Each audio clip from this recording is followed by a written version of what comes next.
वृत्तासुर की भी ऐसी कुछ कथा है।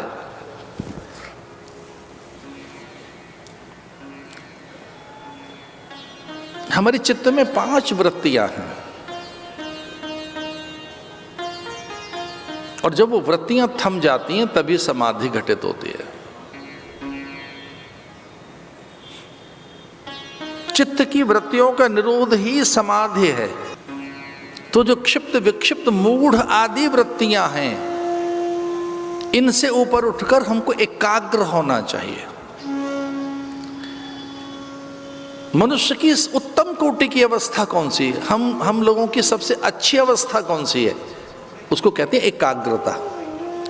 जब हम पूरे होश में, अपना पूरा हमको पता है, तब वाणी में संयम रहता है, विचार में भी संयम रहता है, इंद्रियों में संयम रहता है, बौद्धिक धरातल पर भी हम में संयम रहता है। जब हम एकाग्र नहीं होते, हम में कोई क्षिप्तता हो, विक्षिप्तता हो, मूढ़ता हो, और कभी ये गुणों के कारण होता है। जैसे अगर हम में तमोगुण की अधिकता है तो वाणी, व्यवहार, आचरण, चिंतन हम में व्यतिक्रम होगा। तमोगुण के समय व्यक्ति देखता कुछ है, बोलता कुछ है, कहता कुछ है, करता कुछ है। रजोगुण के समय वो अधिक आदर से भरा रहता है, आत्ममुग्ध रहता है, अपनी चीजें अच्छी लगने लगती हैं उसे, अपने आप को ही अच्छा मानता रहता है, अपने विमोहन सम्मोहन, अपनी मूढ़ता, आत्मशलाघा में रहता है। जब बहुत रजोगुण हम में होता है ना, तो बहाने से हम बता रहे होते हैं, ये वाली कविता हमारी, ये गीत हमारा, ये घर हमने बनाया, कर्टेन हमारे, क्रॉकरी ऐसी है, ज्वेलरी ऐसी है। लोगों के कानों पे फिर भी जू नहीं रेंगती, तो अभी कोशिश करते, उकसाते हैं कि वो आपकी प्रशंसा करें, और फिर धीरे से वो प्रशंसा करते हैं, हाँ ज्वेलरी तो अच्छी है, घर तो अच्छा बनाया है, तो बड़ा सुख मिलता है, चलो काम बन गया अपना। अरे एक ने तो अपनी झोंपड़ी फूंक ली, अंगूठी बनवाई किसी ने, और किसी ने उसको एक्नॉलेज नहीं किया, किसी ने पूछा नहीं कि ऐसी अंगूठी कब बनवाई, कहाँ से, तो उसे झोंपड़ी में ही आग लगा दी कि लोग इसे बुझाने आएंगे तब तो पूछेंगे। झोंपड़ी में आग लग गई और आग बुझा रहे हैं, सब कर रहे हैं लोग, और वो ऐसे ऐसे कर रही थी वृद्धा माता, यहाँ बुझाओ, यहाँ बुझाओ, वहाँ बुझाओ। तो किसी ने कहा कमाल हो गया, इसकी एक अंगूठी तो बच गई कम से कम। तो वो कहती है, ये तो पूछ कब बनवाई, कितने में बनी और कैसी है। और पहले बावरे पहले पूछ लेता। ये दृष्टि है।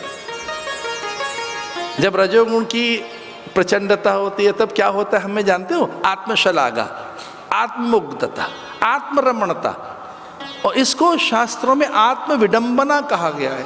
अपने में रमे हुए, खुद में ही, अपने रूप में, गुण में, अपने में ही, अपनी प्रसिद्धि में, और बहाने से प्रशंसा करवाते हैं अपनी, ऐसे जोड़ तोड़ करवाते हैं कि अवार्ड मिल जाए, जोड़ तोड़ कराते हैं कि वो सब चीजें मिलें, कसीदे पढ़े जाएं, विरुदावली हाथ लगें, प्रशस्ति गायन हो, प्रमाण पत्र मिलें, अभिनंदन ग्रंथ लिखे जाएं, जगह जगह चर्चा हो। ये रजोगुण की अधिकता से होता है। तमगुण की अधिकता में एक बात होती है, हम अपनों को शत्रु बना लेते हैं, क्योंकि उसमें क्रोध रहता है। रजोगुण में लोभ रहता है। एक मूढ़ अवस्था, इससे न तो रजोगुण में है न तम, मूढ़ अवस्था, हम कुछ करना ही नहीं चाहते। एक एकाग्रता, बड़ी अवस्था है। मूढ़ अवस्था किसे कहेंगे? जब हमें कर्तव्य का ज्ञान नहीं है। किम कर्तव्यम, अपने कर्तव्यों को भूल जाने के समय का नाम मूढ़ता है। जब केवल अधिकारों का हमें ज्ञान रहे, हमारे ये राइट्स हैं और हमको मिलने चाहिए। और मैं बहुत ही हृदय से क्षमा मांगते हुए बात कह रहा हूँ, भारत के लोगों ने अपने अधिकारों की नहीं, कर्तव्य की चिंता की है अभी तक भी। सच मानिए, ह्यूमन राइट्स के लिए अभी भी हम उतने अवेयर नहीं हैं। अभी भी इस देश में वो अवेकनिंग नहीं है, उस तरह से हम जागरूक नहीं हैं, उतने सचेत अभी भी नहीं है हम। ह्यूमन राइट्स क्या है हमारे? हमें नहीं चाहिए, हम तो अधिकारों की बात करते रहे कि हम दूसरों को कैसे दें, कितना दें, कैसे देना चाहिए। पर मूढ़ता इसी का नाम है कि जब हम अपने कर्तव्यों को भूल जाएं और अधिक अधिकारों का बोध हमें रहे। एक चौथी अवस्था फिर बताएं क्या है जो सबसे अच्छी है, एकाग्रता। तो क्षिप्त विक्षिप्त अवस्था से अधिक एकाग्र, मूढ़ता और फिर एकाग्रता, और एकाग्रता से भी बड़ी एक और अवस्था है जिसमें समाधि घटित होती है, जिसमें सत्य प्रकट होता है, जिसमें जीवन के अर्थ उजागर हो जाते हैं, जिसमें प्रकृति, परमात्मा, नियंता, नियति, इन सब के भेद खुल जाते हैं। उसका नाम है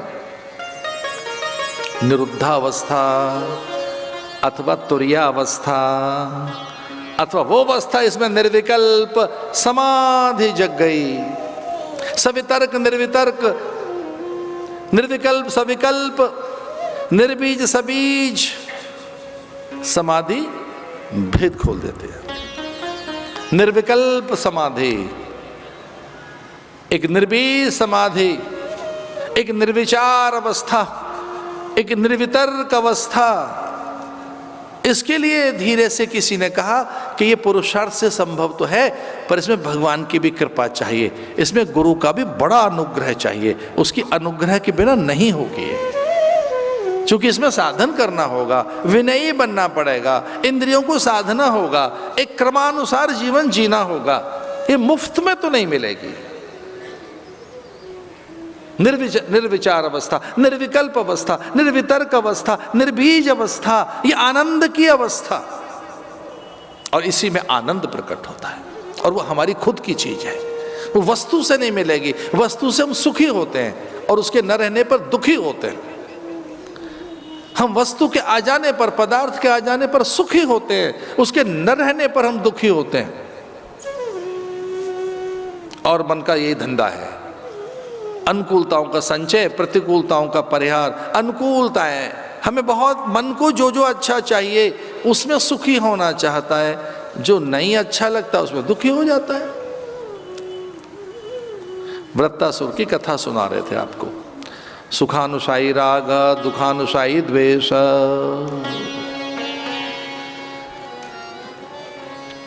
किससे राग हो जाता है हमारा, किससे अटैचमेंट हो जाती है हमारी? जैसे सुख मिलता है उससे अटैचमेंट हो जाती है। जो चीज हमें सुख पहुंचा रही है, जिसमें रस है, सौंदर्य है, मुग्धता है, माधुर्य है, अपनापन है, जो मन को गुदगुदी दे रही है, जिसने मन को सहला लिया, जिस पदार्थ ने एक मन में मुग्धता, आकर्षण और सौंदर्य का बोध करा दिया, उसी में हम आसक्त हो जाते हैं। मन आसक्त किस में होता है? मुग्धता में, माधुर्य में, अनुकूलता में। और किससे दूर जाता है मन? दुख से। जहां द्वेष है मन वहां नहीं रहेगा। इसलिए वृत्तासुर के ये वध की कथा है। एक ऐसा दैत्य पैदा हो गया, उसे वही व्यक्ति मार सकता था जिसने सपने में भी क्रोध न किया हो। जिसने क्रोध नहीं किया है उसकी अस्थियों का वज्र बनाया जाए। अच्छा, क्रोध आता कहां से है? क्रोध की जननी काम है। जब कामना की पूर्ति नहीं होगी तब क्रोध आता है। क्रोध तो विषयों में से प्रकट होता है। जब विषय की पूर्ति नहीं होती, तो जो विषय हमें अच्छे लगते हैं, उन विषयों में जिनमें हमारी आसक्ति है, जब वो पूरे नहीं होते, हमारी कामना जब पूरी नहीं होती, तब क्रोध आता है। तो इसका अर्थ एक ऐसा साधु, एक ऐसा ऋषि जिसमें कामना ही न रही हो कोई। और ऐसे कैसे हो सकता है? हम तो काम की उत्पत्ति हैं। हमारे माता पिता के भीतर कोई कामना पैदा हुई तभी तो हम पैदा हुए हैं। और माता पिता के माता पिता में, और उनके भी माता पिता में, और फिर उनके भी माता पिता में, अथवा ब्रह्म में भी कोई काम जगा। ब्रह्म के अंदर एकोहम बहुश्यामः, मैं एक से अनेक हो जाऊं।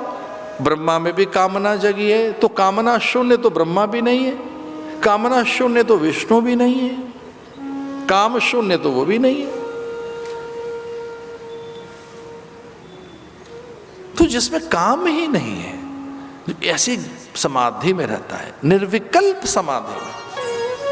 जब वृत्तासुर इतना अधिक प्रचंड हो गया तो उसके वध के लिए दधीच से अस्थियों को मांगने देवगुरु बृहस्पति और इंद्र गए। और प्राणदान से बड़ा दान क्या होगा।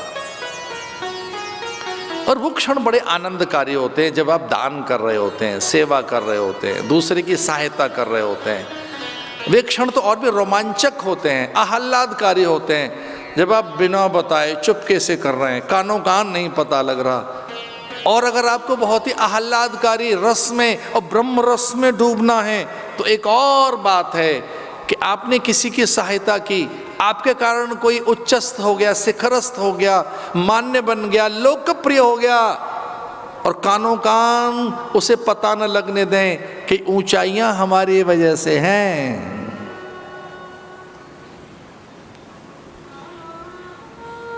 आपके दान के कारण है, आपके सहयोग के कारण है। ये जो परचम लहरा रहे हैं, ये जो बहुत उच्चतम और शीर्षस्थ शिखर आपने छू लिया है, इसमें किसका योगदान था? और आप मुस्कुराते रहें और न बताएं। मैं आपसे एक विनय कर रहा हूं, दान देने के बाद प्रकाशन नहीं किया जाता, मंद मंद मुस्कुराया जाता है, बताया नहीं जाता। दान के बाद तो स्माइल एंजॉय की जाती है। दान के बाद तो चीज पता है क्या एंजॉय की जाती है, इसका पता ना लगे। दान में पता मत देना बस। ये जो प्राण ले रहे हैं ना आप, ये वृक्षों से मिल रहे हैं। एक बार भी तो वहां धन्यवाद नहीं कहने गए, एक बार भी उनको सहलाया नहीं, एक बार भी हाथ नहीं फेरा, एक बार भी ओठ गए नहीं उन छाल को चूमने के लिए। अब मुझे क्षमा कर देना, हर दिन उठकर आश्रम में हर दिन ये काम मैं करता हूँ, वृक्षों को चूमता हूँ, हर दिन एवरीडे। यहाँ सैकड़ों लोग ऐसे बैठे हैं जिन्होंने मेरे आश्रम की दिनचर्या देखी है। बस आंख खुली और वृक्षों तक पहुँचते हैं, त्रिवेणी को प्रणाम करते हैं, रुद्राक्ष को नमन करते हैं, वृक्षों को, जल को माथे से लगाते हैं। Thanks giving. आपने तो प्राण दिए, जीवन दिया, आपने विचार दिए, चेतना दी, आपसे ही एक ठीक चरित्र अर्जित कर पा रहे हैं, आपसे समाधान मिल पा रहा है। हे वृक्ष, तुझे प्रणाम। धरा को प्रणाम करो, प्रकृति को प्रणाम करो।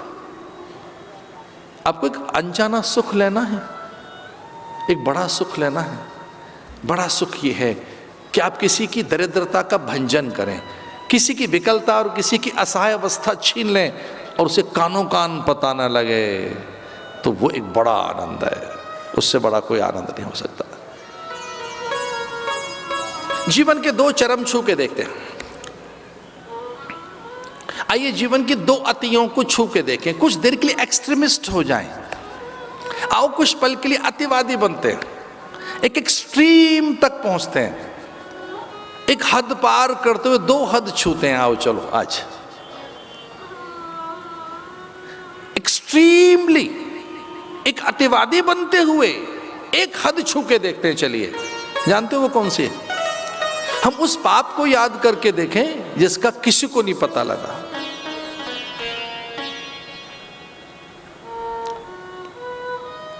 तो हमें दुख होगा, भय लगेगा, ग्लानि होगी, पश्चाताप होगा, प्रायश्चित करने को मन करेगा, अथवा अनादर पैदा होगा, अथवा कुछ पल के लिए अच्छा नहीं लगेगा कि ये नहीं करना चाहिए था, ये नहीं बोलना चाहिए था, ऐसा नहीं सोचना चाहिए था।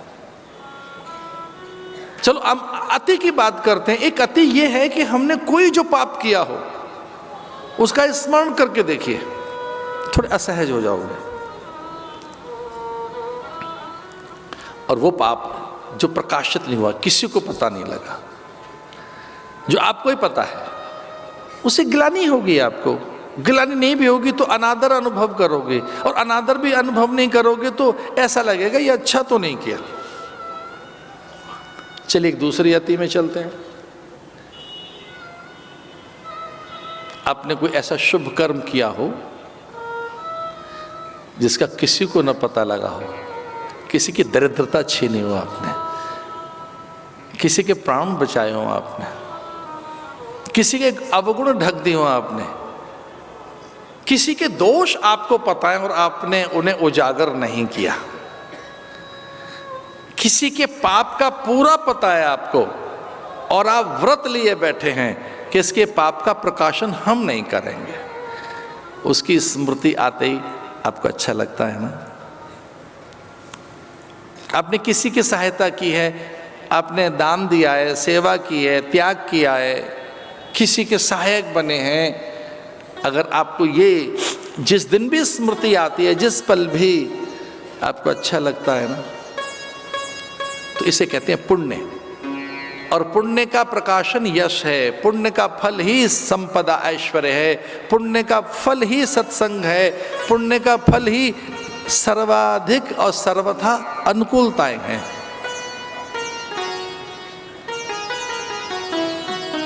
इसलिए हर दिन दान करिए, हर दिन अच्छा कीजिए। और दान में अन्न दान ना हो सके, द्रव्य दान ना हो सके, फल दान ना हो सके, धातु दान ना हो सके, तो एक काम करिए, आदर का दान कीजिए, सम्मान का दान कीजिए।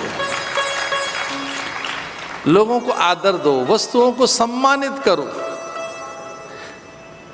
आदर का दान कीजिए। कैश क्रॉप है, जैसे आप आदर देंगे तो लौट के आएगा, जैसे आप सम्मान देंगे लौट के आएगा, जैसे आप प्रेम करेंगे लौट के आएगा, जैसी सेवा सहायता करोगे लौट के आएगा।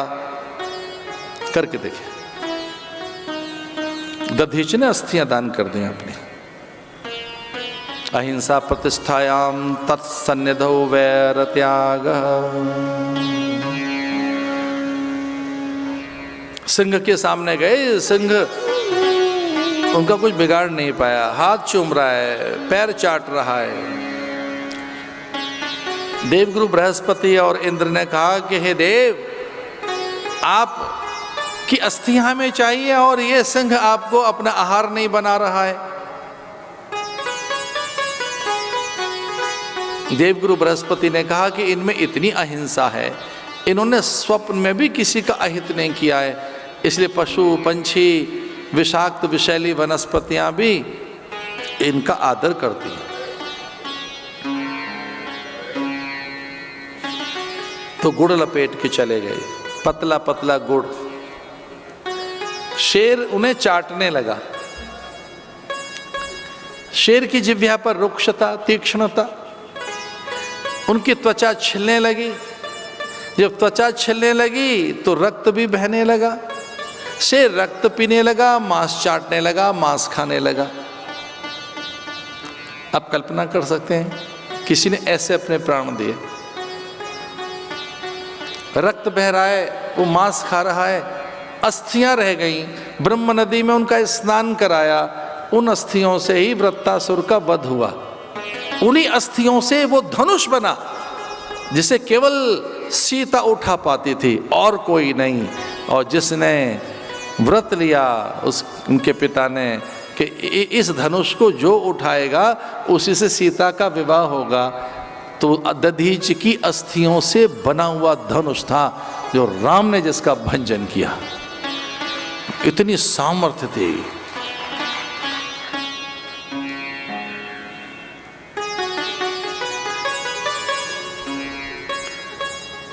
वृत्तासुर का वध करने के लिए